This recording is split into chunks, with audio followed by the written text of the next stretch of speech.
Baik, terima kasih teman-teman semua. Juga pada pemakalah yang sudah menyampaikan makalahnya tentang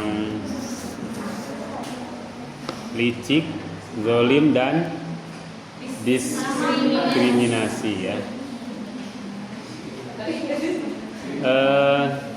Teman-teman semua, tentu materi ini sekali lagi tidak asing lagi ya.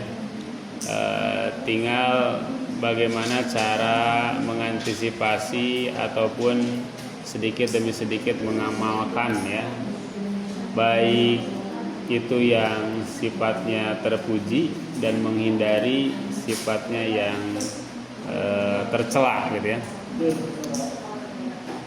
Yang hari ini masih ada, yang masih ditemukan ya di sekolah-sekolah, baik di SD, SMP ataupun SMA, seperti perundungan atau bullying ya. Nah, itu masih marak ya hari ini.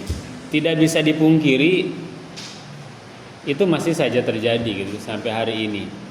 Nah, ini bagi kita sebuah tantangan gitu ya.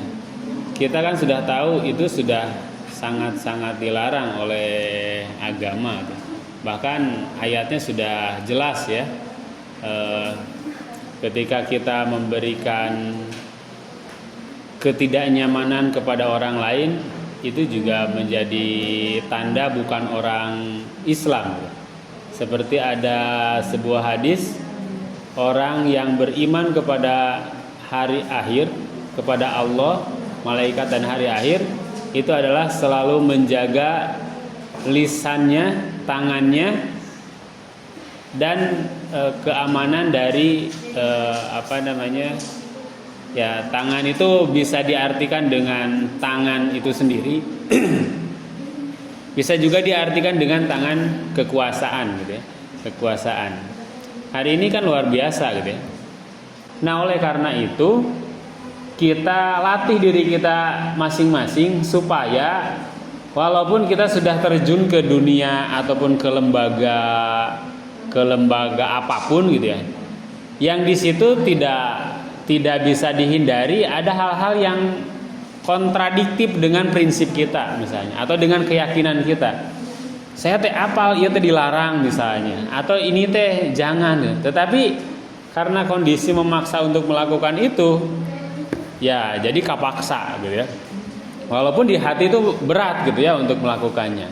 Nah, mudah-mudahan kita selalu berlindung kepada Allah Subhanahu wa taala, kita dijauhkan dari hal-hal perbuatan-perbuatan yang dilarang tentunya oleh Allah Subhanahu wa taala. Salah satunya adalah sikap dolim dan licik gitu ya.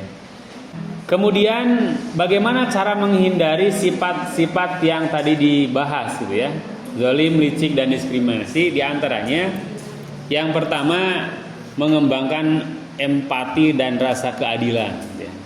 Jadi adil itu kan menempatkan sesuatu pada tempatnya gitu.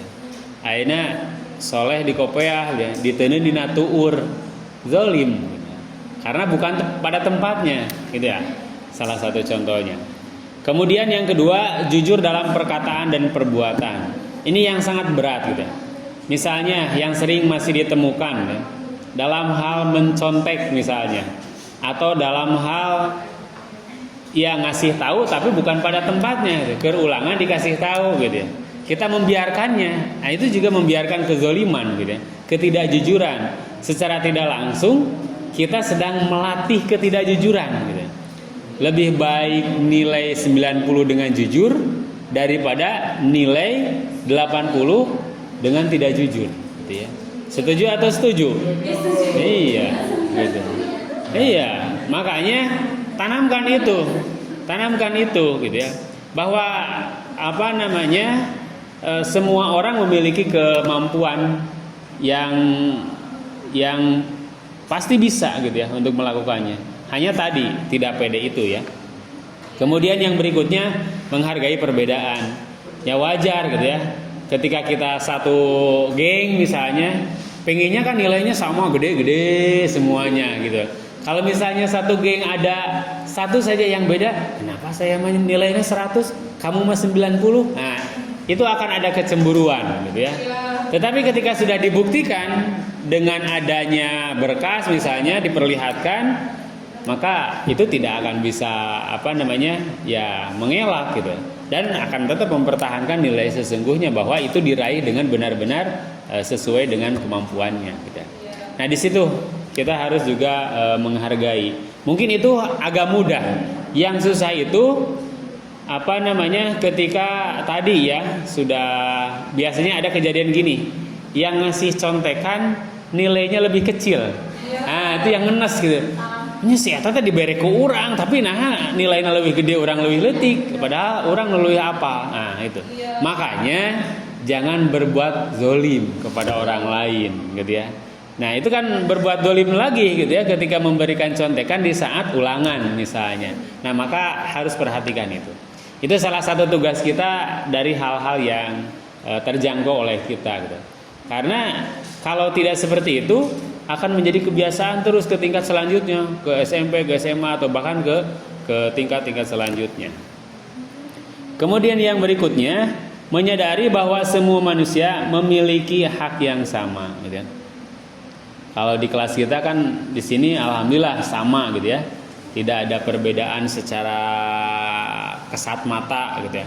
Mungkin di luaran sana ada yang bisa sangat terlihat ya perbedaannya, apakah dari kemampuannya atau dari fisiknya gitu ya, ataupun dari hal-hal yang lain gitu. Itu kan biasanya kita kalau dengan berhubungan dengan atau bersosialisasi dengan orang yang beda gitu ya, beda misalnya beda fisik lah gitu ya, itu akan agak mager gitu ya, agak jaga jarak gitu ya. Padahal secara ketentuan Al-Quran, Al-Hadis juga undang-undang, mereka memiliki hak yang sama, sama-sama memiliki hak mendapatkan pendidikan gitu ya.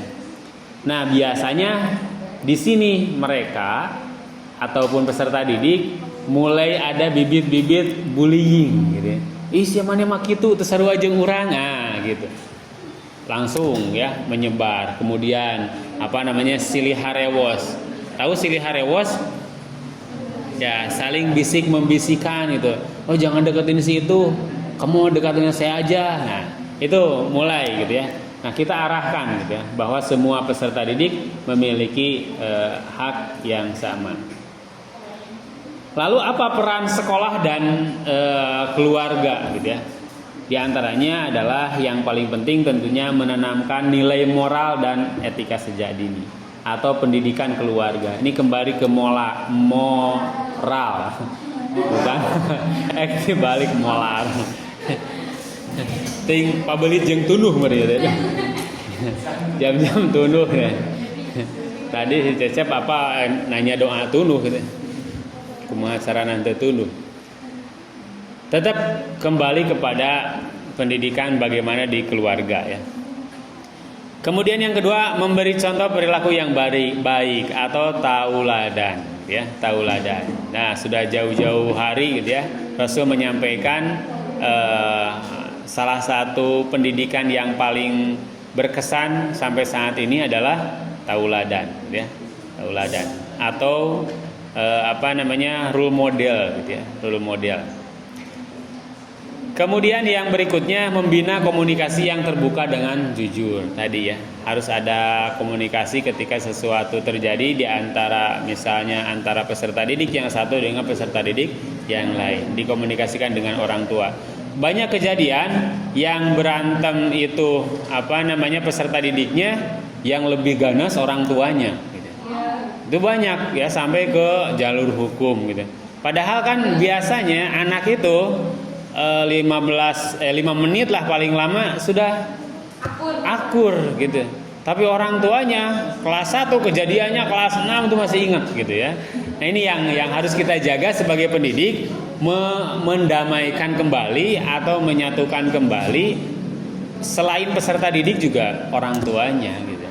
Cek urang makan sepele gitu, tetapi bagi orang tua itu tidak bisa dianggap sepele gitu ya, bahasanya itu tidak bisa dianggap remeh gitu ya, karena memang bukan remeh, itu anak didik gitu, peserta didik. Ya, kan istilahnya seperti itu. Ya, gitu. Jangan sampai tadi ya. Sudah anak-anak adem ayem gitu ya, tetapi ternyata di luaran sana orang tuanya yang masih tetap berlanjut gitu ya.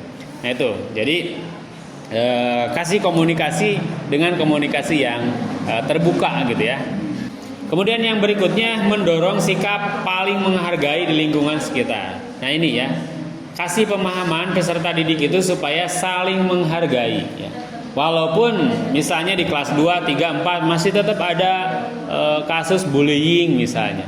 Tetapi terus setiap semester misalnya, apakah itu di semester awal atau di satu semester misal 2 kali, kasih pemahaman. Tidak hanya guru pendidikan agama Islam, tetapi kita guru kelas pun atau guru mata pelajaran semua berkewajiban untuk memberikan pemahaman yang salah satunya di antara peserta didik yang satu dengan peserta didik yang lain saling menghargai gitu. Karena kan biasanya beda sepatu saja itu sudah luar biasa gitu ya.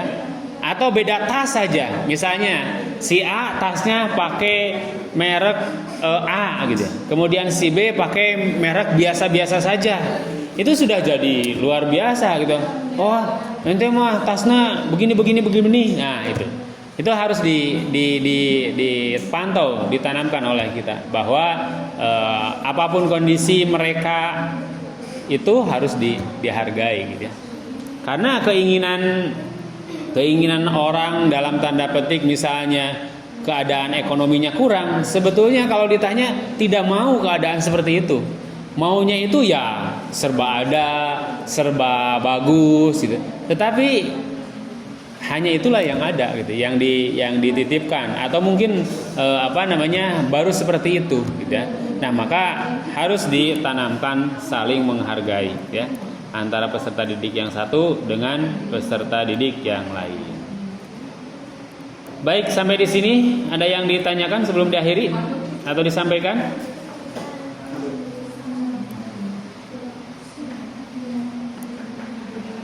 Cukup tunduk atau cukup cenghar? Baik, kalau tidak ada, kita akhiri saja pertemuan hari ini dengan pembacaan istighfar dan doa kafaratul majelis bersama-sama. Astagfirullahaladzim, subhanakallahumma wabihamdika, asyhadu an la ilaha illa anta, astaghfiruka wa atubu ilaik. Mohon maaf atas segala kekurangan dan kehilapan. Billahi fi sabil haq. Assalamualaikum warahmatullahi wabarakatuh.